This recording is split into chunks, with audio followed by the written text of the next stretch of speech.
You are now listening to the Bayshore Community Church podcast. Our mission is to connect to God, connect to people, and to serve the community. Thank you for joining us today, and wherever you are listening, we hope that this message inspires you, encourages you, and transforms you. Our prayer is that this is just the beginning of a conversation between you and Jesus. Enjoy the message. Well, good morning, Bayshore family. It is so good to be back with you all, and you guys look good. You look good. Now, I can only see half your face, all right? But the top half of your face looks amazing. But is anybody glad to be in church today? Anybody in Millsboro glad to be in church? Anybody in Rehoboth? Come on, Rehoboth, make some noise. Fenwick, make some noise. It's good to be back with you all. Now, I know some of you here in Millsboro and at our Fenwick location are like, wait, who's this guy? Because he kind of looks like the normal guy. Like they're both bald and like wildly stylish. No, you weren't thinking that at all. But if I haven't met you all, my name is Joel. I'm the campus pastor at a Rehoboth Beach location. Shout out Rehoboth, miss you all.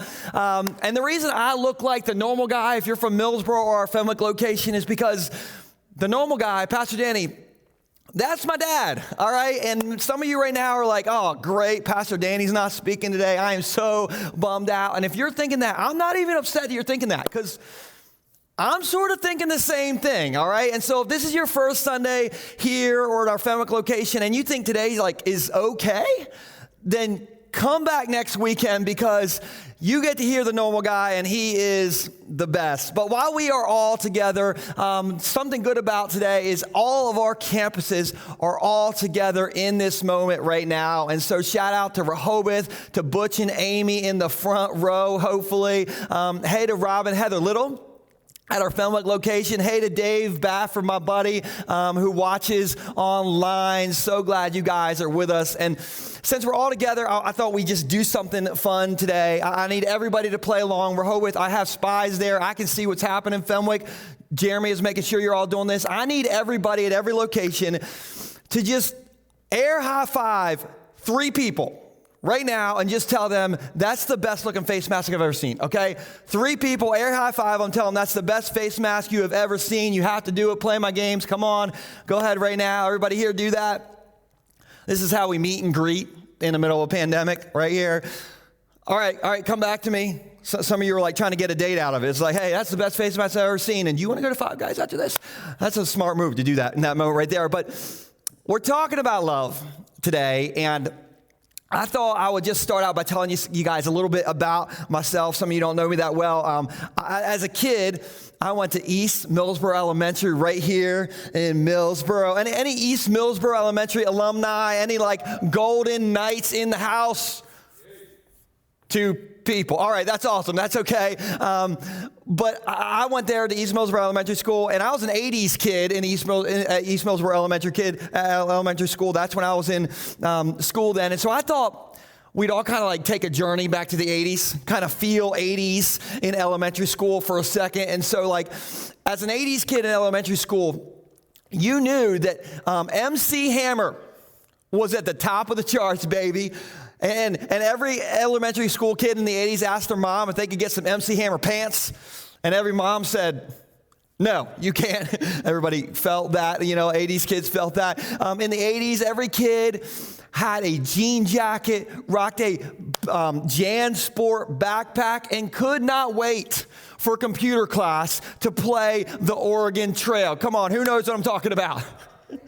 Oh, yeah, all the kids, all the teenagers in the room right now are like, what are we talking about? What does all this mean? But this was school in the 80s, and in the 80s, I had 2 favorite subjects. Everybody had favorite subjects in school. My favorite subjects in school was library and gym. Now, here's why gym was my favorite, because my gym teacher was Miss LaShura.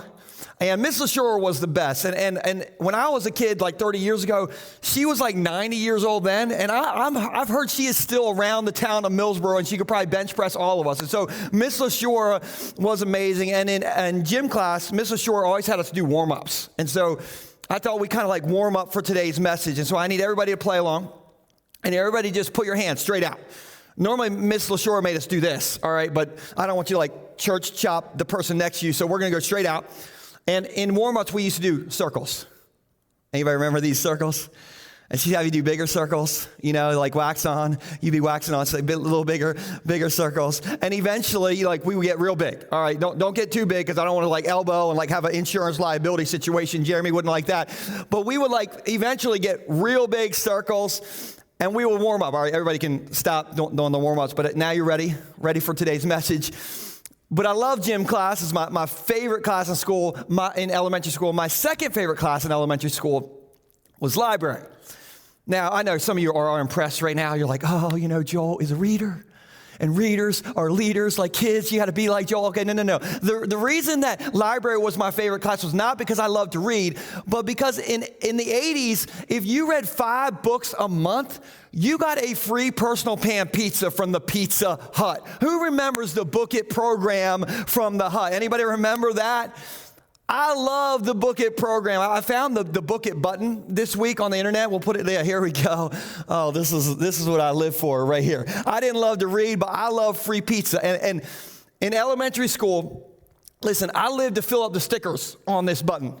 My first crush in elementary school, besides Amy Grant, okay, I was a church kid. Everybody loved Amy Grant. But my first crush was free pizza. And it's amazing how many books I was willing to read in the 80s to get a pretty bad personal pan pizza. It only cost $2.99. But I would go to the library and I would rent out 3 different types of books. I would rent out Curious George, and I would rent out World War II books, and I would rent out Where's Waldo, which is a weird combination right there. And reading Where's Waldo books for your Book It thing, listen, that's not even a book you read. It's a picture book, which worked out great for me. Not so great for Pizza Hut, but I would read one of those 3 types of books, and I would put a sticker on here, and then I would put this button on my JanSport book bag, and I would walk around the school like I was MC Hammer, like I was too legit to quit reading. I loved me some Book It reading and getting the Pizza Hut free pizza. Now, the book Where's Waldo, or the series Where's Waldo, you guys remember that book, Where's Waldo? I think we have a picture of Where's Waldo. Look, yeah, this is one of these. I'm feeling nostalgic right here. And what would happen is you just had to look through this picture to find the red striped Waldo guy in this picture somewhere. And as an 80s kid, we would spend hours looking for Waldo. All right, nowadays, kids spend hours on TikTok, I don't even know what it is, all right? Whatever y'all do, but back in the day, we used to get on here and we would look for Where's Waldo, and Waldo was hard to find. And here's why I brought Waldo into this message, because finding good news this year has been sort of like, Where's Waldo? All right, finding good news has been kind of hard to find over the past year. You know what I'm talking about? And this past year has been the craziest year of my life. And it hit me this week that it has been exactly, or close to exactly, 1 year since school shut down. It's been a year since our church had to shut down for a while. It's been a year since Disney World shut down. Guys, things are rough when Mickey won't even take your money. You know what I'm talking about? And so, it's been a year since a lot of this stuff happened. And for the last year, we have been living in history, people. We've been, stuck inside with the people that we love the most. And some of us are getting a little tired of them, right? For the last year, some of us have been homeschool teaching our kids. Lord, help our next generation. For the last year, some of us have, or all of us, we've been wearing face masks for years. Some of you have been wearing the same face mask for the last year. And there's things growing in there. But here's what I know about this last year, all right? I was just thinking about it. You remember last March or before last March when, kids were in school and we used to, all brush our teeth because we weren't wearing face masks and people could smell our breath? Remember, back before this past year, we could hug? Remember we used to be able to hug? Doesn't it seem like 200 years ago since we could hug? I found this picture on the internet this week that I think kind of sums up what's happened over the last year to us. Last year in March, we were all kind of like baby Yoda. We were like fresh. We were wide-eyed, okay? But fast forward 1 year during the pandemic, and we all kind of look like geriatric Yoda. Well, we got hair growing out of our ears. We need some oil of Olay treatment on us or something. Listen, it's been a long year. And if you would have told me last March that this March, my kids would still be like, I would still be their homeschool teacher. If you had told me that last March, that this March, the only thing better than wearing one face mask would be wearing 2 face masks, I would have told you, I think your face mask straps are on too tight. I think you're losing oxygen to what's going on up here. But there's not been a lot to love about this past year. And so finding good news this past year has been kind of like, where's Waldo? But I got some good news. You guys ready for some good news? Here's some good news, all right? Here's some good news for you in Rehoboth, good news in Falmouth, good news if you're watching online. The good news is we made it. We have made it a year. Like, come on. We have made it a year. That is a win right there. And if you miss everything I say today, don't miss this. Don't miss this. The sun is going to shine again. It may feel dark right now, but it is always darkest before the dawn, and we are going to make it, people. And so don't give up, because God's love never gives up on us. And so I need everybody at every campus right now to say, don't give up. Come on, go ahead and say it. Don't give up. Don't give up. Online family, just type that in the chat. Don't give up. Now, I know some of you are thinking, you're like, oh, okay, this is great, honey, but like, what does this have to do with love? And did you find Waldo in that picture? Because they took it down before I was able to find Waldo, and I'm pretty sure he was up in that top right corner. Listen, I get that you're asking that. And so let me just kind of like tell you why I brought all this up, okay? I want to jump back into the love chapter in the Bible where Pastor Danny left off last weekend and where I left off in the Rehoboth campus last weekend. And we're going to be in 1 Corinthians 13, verse 7. Just look at the screen. This is so good. Love never gives up. How good is that? And it gets better. Love never gives up. Love never loses faith, is always hopeful, and endures through every circumstance. Like, how interesting is it that on the 1-year anniversary of everything being shut down, the next verse in the chapter that we just so happen to be working through says, love never gives up. Love never fails, okay? Love always hopes. Love endures through every circumstance. So I'm just here to tell somebody, listen, don't give up. I'm here to tell somebody, listen, all right, don't lose faith. Stay hopeful, because love, God's love, endures through every single circumstance. And so if you're taking notes, I want you to write down what I'm about to say. If you're not taking notes, I want you to write down what I'm about to say. It's this, and we'll put this on the screen. When we were stuck, God stuck by us. And so let's stick by each other. When we were stuck, God stuck by us.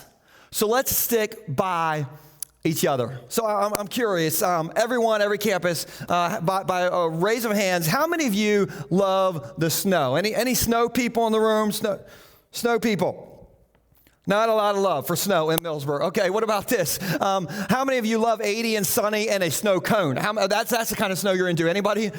Yeah, there's a love. That's what I'm kind of about. But here's the thing about actual snow. The problem with actual snow for me is it creates a little tension in my marriage. And here's what I mean. Whenever it snows, Stacy and I, my wife, have very different philosophies about how the driveway should get shoveled. All right, my philosophy is don't shovel it. Like, let's just wait for it to melt. Let's let science do what science does. All right, like that's how I like snow to deal with the snow in the driveway. Who's with me? All the men. All the men are with me on that one.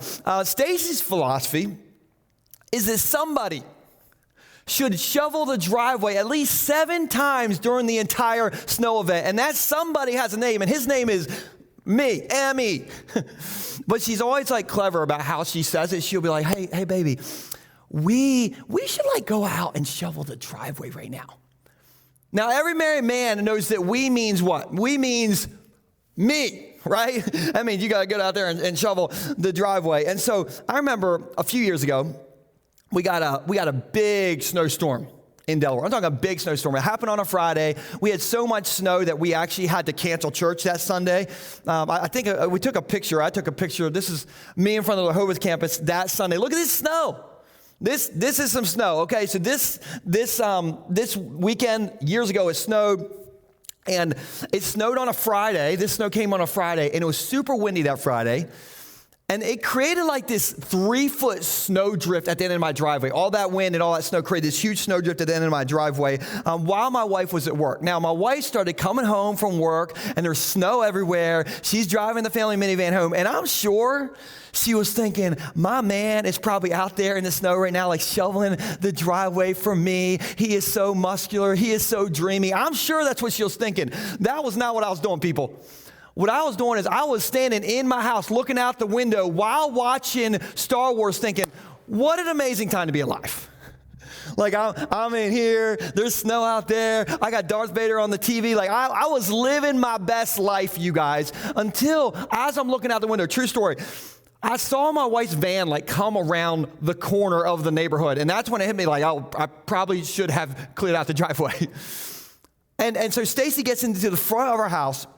There's this giant snowdrift in front of our house. It looks like an Evel Knievel ramp. And I don't know if Stacy was just mad or feeling inspired when she saw the Evel Knievel ramp, because she took our family minivan, true story, she mashed that gas pedal like she was Evel Knievel at the end of our driveway. She hit the ramp, okay, the Evel Knievel 3-foot snowdrift, and all I saw was this big poof of snow. And the van was gone, like disappeared. I'm like, where'd my baby go? Okay, where'd she go? And then like the snow kind of like came down, and that's when I saw our family minivan was like seesawing on top of this snowdrift. And it was stuck. Like she was trying to go still, and those wheels are just spinning like this, and I thought like, this isn't good. This is not good for me. This is definitely not good for our marriage. This is not good. She was stuck, S-T-U-C-K, stuck. And I was thinking about that, and it's never fun to be stuck. And we've all been kind of stuck for a year, kind of like my family minivan was stuck. We've been stuck inside. We've been stuck with our boo thing, our barbecue sauce to our ribs. You know, hey, baby, you're the best. But we've been stuck with each other. We've been stuck with our 5 and 7-year-old. Hello. We've been stuck eating carry out. Y'all been stuck like watching Netflix, watching The Tiger King. Y'all been stuck on Facebook. Not a lot of love on there. We've been stuck over this past year. And I don't know about you, but one of the things that I notice when I get stuck in life is that like I kind of get like cabin fever. And this last year, I'm all of a sudden starting to get cabin fever. Hey, anybody with me? You're just like, you need to get out. And here's what I know about having cabin fever. When we're like stuck inside with the people we love the most, we can start to like turn on each other. It can turn into the Hunger Games in our house. Hello. It can turn into the Hunger Games for parents. It definitely turned into the Hunger Games on social media this past year, right? And when we feel stuck, we can kind of like start to stick things on other people. We can kind of get short on love, right? You remember like before last March or in last March when everything kind of, we had to be stuck at home, everyone like, we all kind of looked at our families and we're like, this is going to be so great. We're going to like cherish every moment together. And by this March, we're all like, you know what I'm going to cherish? I'm going to cherish if somebody in this house will go to work. I'll cherish when these kids go to school because we need to social distance from each other. And when we get stuck in life, we can kind of it turns into the Hunger Games. We can kind of like go after each other a little bit. And so when we get stuck, we can kind of like stick things on the people that we love the most. So I want to show you what I mean by this. Nate, could you come up here? Everybody in the house, give Nate some love right now. Fenwick, Rehoboth, give Nate some love. You know I love you, right, Nate? I know you do. All right. I'm going to show these people what happens kind of when we get like cabin fever and it turns into the Hunger Games in our house, and then we turn it into I'm going to call it the sticky games. Sticky games. All right. So I'm going to say some mean things to you, but like it's just pretend. Okay. And we're in church, so you got to forgive me. Got you. You got it? Okay. All right. So I got some of these right here. And these are going to represent the things that we say to each other, to the people that we love. When we're kind of like stuck and we got some cabin fever, we can throw some things at each other. We can be like, and this isn't about Nate, but we can say, do you not see this dishwasher? It is 5 feet away from you. If you don't put your dishes in this dishwasher, I'm going to bury you in the dishwasher. And we can like throw that and stick it to the other person. We can be like, hey, no wonder you can't shoot a deer. because you definitely can't aim and hit the toilet. That wasn't about you. Like, Jen didn't tell me that. It's just like, just put it out there. Well, we can say all kinds of mean things to each other. We can be like, hey, you're just like your father. Or you drive like your mother. Does your mom drive good? Yeah, look, he's throwing them too, right? And we can like say all this stuff. We were like, what is this you're wearing? What is this? What are you, like a Steelers fan now? Like, I don't even know what this vest is. And we can like throw all this stuff on each other. When we got cabin fever, we can kind of like try to stick things on other people. It can turn into the Hunger Games, and we can play the sticky game. And the things that we say to the people that we love the most, like, it sticks to them. That's the bad news. But that's also the good news, because when you say good things to the people that you love the most, that sticks to them too. And so you can kind of flip it, and you can say things like, man, Nate, you on these keys, you're like the greatest keyboard player in the world, my man. Just like, you're trying to be humble, but like, you're good, man. You can say things to your kids that kind of like build them up, even though we're like crazy. We're all been together a little too much. You can be like, hey, kids, you painted this picture? This is amazing. Like, what did you paint this on? Oh, this is my W-2. Okay, that's okay. The IRS is probably going to like arrest me, but it's good. Like, you are an amazing painter. You can be like, hey, you're the best homeschool teacher I've ever seen, to your wife or your husband. You can say, look at this sweater. This is amazing. You're looking good, Nate. Now, you're going to be a dad, right? Coming up, let me just tell you this. I think you're going to be a great dad. You're going to be fun. I've seen you with my kids. I've seen you with the kids at Splash over here. You're going to be fun. You're going to put a smile on your kids' face. You're probably going to teach them to be the best musicians and the best YouTubers in the entire world. And you're going to be a good dad, man. And we can stick amazing things on people in our life. Okay, so everybody just give Nate a hand. Give Nate a hand. Thank you, Nate.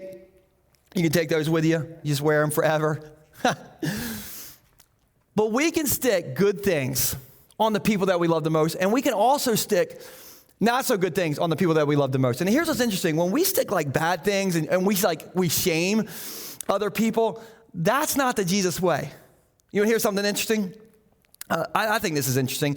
Shame did not show up in the Bible until sin entered the picture. Before sin, there was no shame. Now, here's what happened. In the very beginning of Genesis, you got Adam and Eve, If you're a Sunday school kid, like Adam and Eve sitting in a tree, Kissing, then up came a serpent like a water hose and said, hey, Eve, why don't you eat one of those? All right, I'm probably the only one who had that much Sunday school. But anyway, Adam and Eve, they sinned. They ate the apple they shouldn't have eaten. And then they started they had this shame, so they started throwing stuff at each other. But I can't believe you made me eat that. They're sticking all this stuff on each other. And then they realized after they sinned, they had some shame because they were naked. Or as my dad likes to put it, they were naked. All right, they were naked. All right. And then God showed up, and did God shame them? No. You know what it says that God did? It says that God made coverings for them. Now, people way smarter than me, theologians, say that these coverings were probably animal skins, and so that would have meant that God would have had to kill an animal, and most people believe that animal that God would have killed to make these coverings for Adam and Eve would have been an innocent lamb to cover up their shame. Does any of this sound familiar at this point? Because Jesus had a nickname. His nickname was the innocent Lamb of God. And when he went on the cross, he did that to cover our shame, to stick grace on us. And so I don't know what you believe about God. Maybe you believe that God is out to shame you. And he's like, I saw that. I caught you. Oh, I remember spring break 1993. I still see your butterfly tattoo from spring break 1993. Maybe that's what you think God is. He's out to just point and pick you apart. And if that's what you think about God, I'm so glad you're here. I'm so glad you're in Rehoboth. I'm so glad you're in Fenwick, because listen, you need to hear this. Jesus did not die to shame you. Jesus died to save you. Jesus did not die to shame you. He died to save you. And so you may say, well, how do you know that? Well, here's how I know that. Because God is love, right? And what is love? Well, love never gives up. Love never loses faith. Love is always hopeful. And love endures every single circumstance and stupid thing we did at spring break 1993. Hello. And so that's all out of 1 Corinthians 13:7, which means Don't give up. God will never give up on you. God will never lose faith in you. God will always have hope for you. And his love can endure any single thing you have ever done. And he wants to stick that on you. He wants to stick grace on you. He wants to stick forgiveness on you. He wants to stick mercy on you. Is anybody thankful for that? Anybody thankful for that at all? That's good news. Which means in the best relationships, we value the best qualities in people and not their worst moments. The relationships in our house, like we need to value the best qualities of people and not people's worst moments. So I know we're all stuck right now and we're all kind of like got a little cabin fever, but let's stick grace on the people we love. Let's stick mercy on the people we love. Let's stick forgiveness on the people we love because that's what Jesus stuck on us. And so let's just be good to people. Let's be like, hey, honey, this dinner you made last night, it is so good. What kind of hot dogs are these? You know, just pump them up. Maybe you just say to your boo, you just say, hey, baby, what the Bachelor, we're going to watch The Bachelor again tonight? Okay, well, listen, I hate The Bachelor, but I will give you a rose every single time, baby. Or let's show more love on social media than we share politics. Like, what would happen if we just shared some love? That would be something right there. Because listen, when we were stuck, God did not give up on us. And so we should just stick some love and give some love to the people in our life because love never gives up. Love never loses faith. Love is always hopeful. And love endures every single circumstance, even what this last year has brought us. So that's my first point. My last point is this. If you're taking notes, we'll put this on the screen.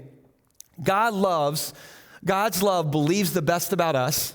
So let's believe the best about each other. God's love believes the best about us, so let's believe the best about each other. So I'm curious, has anybody here ever lost a kid? Come on, be honest. You're in church. If you've ever lost a kid, raise your hand.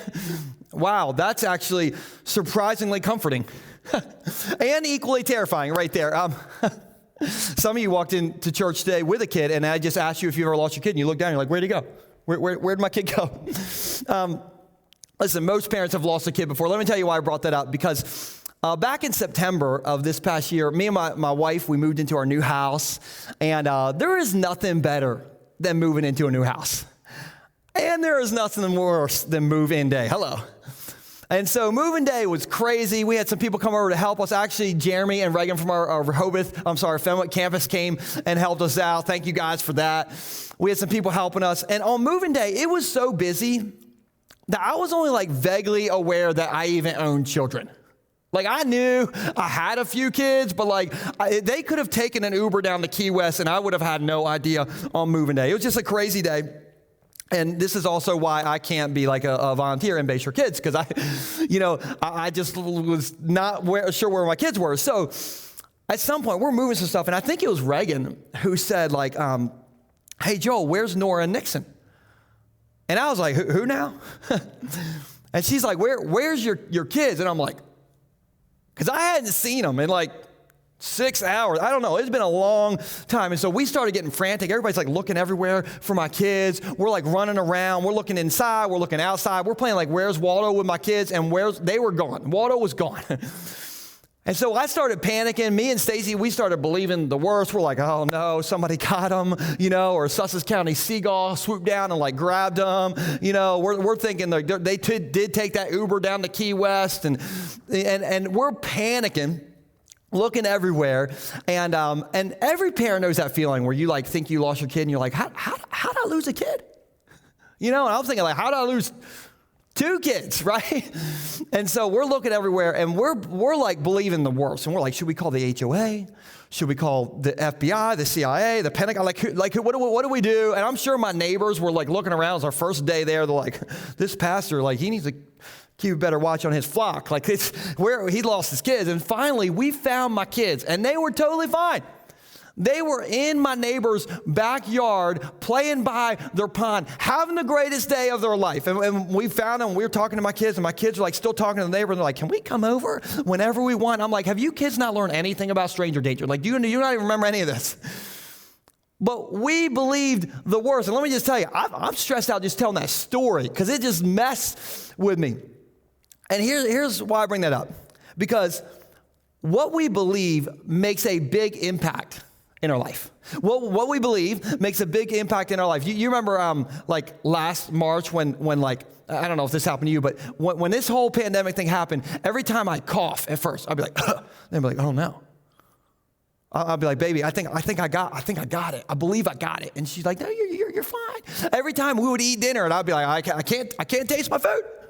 I got it. She'd be like, we're eating rice, honey. I'm like, I still can't taste the rice. She's like, nobody can taste the rice. But I believed I had it. How many of you have like false diagnosed yourself with the pandemic sickness like 1 or 10 times? Come on, let's be honest in church. How many of you have had that moment? Yes, I see you guys. And that happens to us. And what we believe makes a big impact in our life. And listen, y'all, I don't know what's going to happen over the next year. We may have another spike in cases. Kids may not go back to school for a while. Lord help us. I don't know, what they're going to say next. They may say, hey, guys, listen, if wearing 2 face masks is good, can you imagine how safe it would be if we all wore 5 face masks? Listen, I don't know. But I do know what you believe about God and what you believe that God believes about you will define how you walk through this next year. And if you believe that God believes the best about you, if you believe the best about God, I'm telling you, you will be able to walk through whatever this next year throws at us. And you won't just like walk through it. I don't think you're just going to survive this next year if you believe the best about God and believe the best about the people around you. I believe you're going to thrive through this next year because what you believe makes a big impact in your life. And love endures. Love believes the best about each other. Let me show you what the love chapter author, Paul, says in a different book. Not Corinthians, but in Romans, Paul says this. Same guy who wrote what we read earlier. He says, love each other with what? Genuine affection. And take delight in honoring each other. Love each other with genuine affection and take delight in honoring each other. All right, that basically is like saying, hey, let's believe the best about each other. Everybody, online family, I just want you to type in the comments, believe the best about each other. Everybody at all of our campuses, let's just say this on 3, believe the best about each other. All right, on 3, believe the best about each other. 1, 2, 3, believe the best about each other. That is such a big deal. Listen, genuine affection, if we can put that verse back on the screen, genuine affection means we genuinely see the good in the people that we love the most. This honoring each other means we find something honorable in everybody. In other words, like we give people the benefit of the doubt. I think this is super interesting that the New York State University, or the State University of New York, they did this study a few years ago, and they were just trying to figure out what keeps marriages together the longest. Like, what is the key that keeps marriages thriving? What keeps like marriages red hot, baby? What makes them like lava fire? What is it that just keeps relationships together? And so they're just trying to figure out like, what's the secret sauce? And you know what they found out? They found out that the main thing that kept relationships and marriages, and they were particularly on marriages, what kept those relationships together the longest was husbands who interpreted their wife's behavior in the most generous way possible. In other words, it was husbands who saw or believed the best about their wife. All the wives right now are like, yeah. Oh, I like that study right there. But you know what that looks like when you believe the best about your wife? Okay, here's what it doesn't look like, okay? It doesn't look like this, husbands, when you're like, I can't believe she's been in the bathroom for 5 years getting ready. What, is she trying to give me a heart attack? No, what it's saying is you say, she's been in the bathroom for 5 years getting ready. She's going to look real nice tonight. She's trying to look good for me. It's believing the best about her. It's not saying, look, honey, I can't believe this minivan. It is so dirty. What, are you trying to give me a heart attack? It's saying, honey, look at this minivan. It is so well stocked in here. There's so many things in here. We could survive a zombie apocalypse. There's so many things in here. And it's just believing the best about your spouse. And listen, the best relationships, the secret to the best relationships is believing the best about the other person. It's believing the best about the other person. Why? Because what you believe makes a big impact in your life. Listen, I'm so big about the things that you believe, because if you believe that your marriage is worth fighting for, it will be. If you believe that you can homeschool, teach your 5-year-old to read, I did that, okay. But if you believe you can do that, you will. If you believe that your job is a blessing, it will be. If you believe that you can get clean with God's help and rehab, listen, you will. And I need everybody to lean in, okay? Everybody, Millsboro, you're right here, so you're going to do this with me. So everybody lean in here, but Rehoboth, you got to lean in. Bo Dukes will come after you if you don't lean in. You got to lean in Rehoboth. I think Reagan is like making sure you're all doing this. Lean in, everybody lean in. Listen, we rarely grow beyond what we believe. We rarely grow beyond what we believe. We have this tendency to have our actions support what we believe inside, which means whether you believe you can or can't, you're probably right. And I'm not just talking about like the power of positive thinking. You all can like sit back now. It's okay. It's okay. I'm not just talking about the power of positive thinking. When you believe something, it releases something in us. When you believe that Jesus saved you, that releases salvation in us. When you believe that Jesus believes the best about you, that gives you a gear, that releases a gear inside of you that you didn't even know existed. Church, listen. When you know that Jesus believed in you, when you know that God believed in you, you know that the God of the cosmos, the God who is the God of Rehoboth, the God that's the God of Fenwick, the God that's the God of Millsboro, the God that is the God of Scrapple. Come on. How many of you know the Lord had to create Scrapple? All right, when you know that God believes in you, that gives you a different gear than you even knew you had. And that gear can help you believe the best about the people in your life. And so over the next year, I don't know what's going to happen this next year. I don't know what's going to happen this next week. I don't know what kind of bad news is going to happen. I don't know how many more Super Bowls Tom Stinkin' Brady is going to win in the future. I have no idea. But here's what I do know. I do know that because of God's love, we can make it. I do know that because of God's love, we don't have to give up. Because of God's love, we can endure it. We can endure it. Listen, all right, we won't give up as a church. We're not going to give up as Jesus followers. We're not going to give up as husbands and wives and moms and dads and neighbors and friends and coworkers and church family. We are not going to give up. We can endure because Paul said love endures every single circumstance. And maybe you're here today and you don't think that you just don't feel the love in your life. You don't feel like anybody believes in you. And if that's kind of where you are, I just want to read something I wrote today, and I think this is for somebody. I don't know who this is for, but if you just don't feel like anybody believes in you, you don't feel valuable, I just want you to hear this. God believes you are lovable. God believes that you are valuable. God believes in you so much, he didn't cancel you, but he did cancel your sin. Listen, God believes you can endure homeschool teaching your kids. Ha! Put that in there to encourage myself. But God believes that you can change. God believes that you can start to laugh again. God believes that you can have joy again. God believes that you can have peace in your life again. God believes that you can do all things through him. Listen, God believes your marriage is worth fighting for.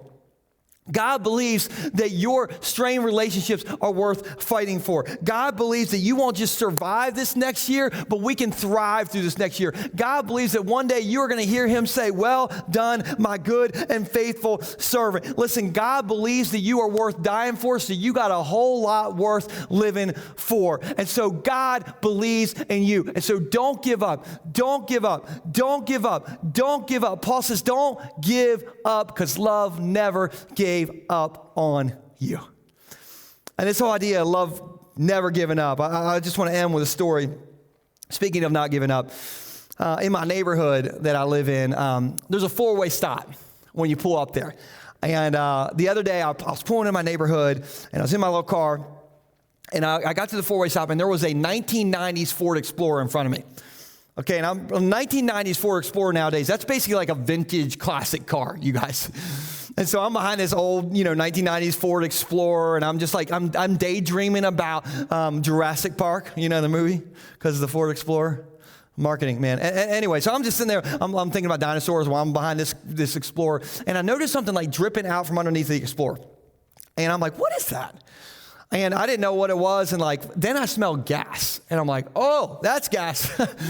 And then the Ford Explorer, who was right in front of me, they started to go. And as they started to go, gas, I'm not kidding, gas started pouring out of this Ford Explorer. It looked like the Exxon Valdez guys. Like, it was just gas coming out like crazy. And then finally, in the middle of the intersection, the Ford Explorer stalled out. And so I was like going to get out to tell the person, hey, you got like a screen door as a gas tank. I didn't know what to do. And I was about to get out, but the guy got his Ford Explorer started before I could even get out of my car. And he started to go again. Now, when he started going again, gas started pouring out again. It looked like Niagara Falls. I'm like, he needs to have a mechanic explore the underneath of that Explorer. Like, he needs some help with that thing. And he started going, and he stalled out again. And I'm right behind this guy. Gas is pouring everywhere. And this must have happened 10 times in a row. It was like, stop, go. And every time he get it started, smoke would come out the pipe there, and it was like bad. And finally, he stopped, and I got out of my car to go and run and help this guy. Now, little side note, if you're ever broken down, I am the last person you want to see show up to help you, all right? I'm the guy who has to watch a YouTube video, before I jump a car, all right? So I'm like, do I put the positive on the positive, or is this opposite day? How does this, I don't even know how it works, all right? I just do whatever creates the least amount of sparks. And so, I can do all things through Christ. I can now fix a vehicle. And so I go to get out of my car to help this guy out. I get my foot out of the door. And this guy starts it up again, and he keeps going. And I'm like, how can this guy keep going? There's no way. I thought there was nowhere the way he could get where he was going. But time after time, he just kept going. He kept going. He kept going. He kept going. And here's the thing. This past year has kind of been like that Ford Explorer, right? It's been like touch and go. It's been bad news and then worse news, right? And we can want to give up, or we can be like that guy driving that Ford Explorer. And we can say, hey, we're gonna make it. We're gonna make it. And we can keep going, and we can keep going, and we can keep going, and we can keep going. And listen, on the 1 year anniversary of the craziest year of my life, I just want to encourage you, keep going. Keep going. Listen, when the news is bad, keep going. When everything seems like it's falling apart and you're lonely from being isolated, keep going.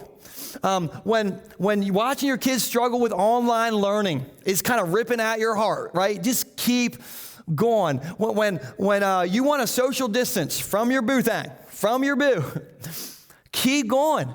When you have fantasies about deleting the Zoom app from your phone, keep going. When Facebook makes you question all of humanity, keep going. Keep going. Everybody just say this with me. Keep going. Just say it with me. Every campus, keep going. Keep going. Because Paul said, and we'll put this on the screen as our final verse, Paul said, love never gives up. So keep going. Love never loses faith. So keep going. Love is always hopeful. So keep going. And love endures through every circumstance. So keep going. Let me pray for you guys. Jesus, it has been a weird year. It has been the wildest year of my entire life. And it's so interesting that on the Sunday of the year anniversary of this crazy year we've had, that the verse we just so happen to be on next says, don't give up. Love is always hopeful. Love endures every single circumstance. And I know, God, that you did that in our life. You overcame every circumstance. You never gave up on us. You always have faith in us. You are always hopeful for us. And I'm so thankful for that you did that in my life. And so, God, I pray that we'll walk out of church today with this new hope that we can keep going. That we're like that guy driving that Ford Explorer, and we know we're going to get where we are going. We're going to keep going. So just help us, whatever that looks like. In our relationships, help us to keep going. In our health, help us to keep going. In whatever our hopes and dreams are, help us to keep going. And Jesus, thank you that you just kept going for us, and you gave it all for us. We love you so much, Jesus. In your name, amen. Thank you so much for joining us on the Bayshore podcast. I want to encourage you to take this message you just received and allow it to go deep into your soul and let Jesus do the deep work that only he can do. A special thanks to everyone that gives generously to Bayshore. It's because of you that this ministry is possible, creating life change all over the world. You can be a part of spreading the message around the world by going to bayshore.online and clicking Give. For all things Bayshore, visit bayshore.online to find out what your next step may be. You can subscribe right here and share this podcast with your friends and family. Thank you again for listening. God bless you.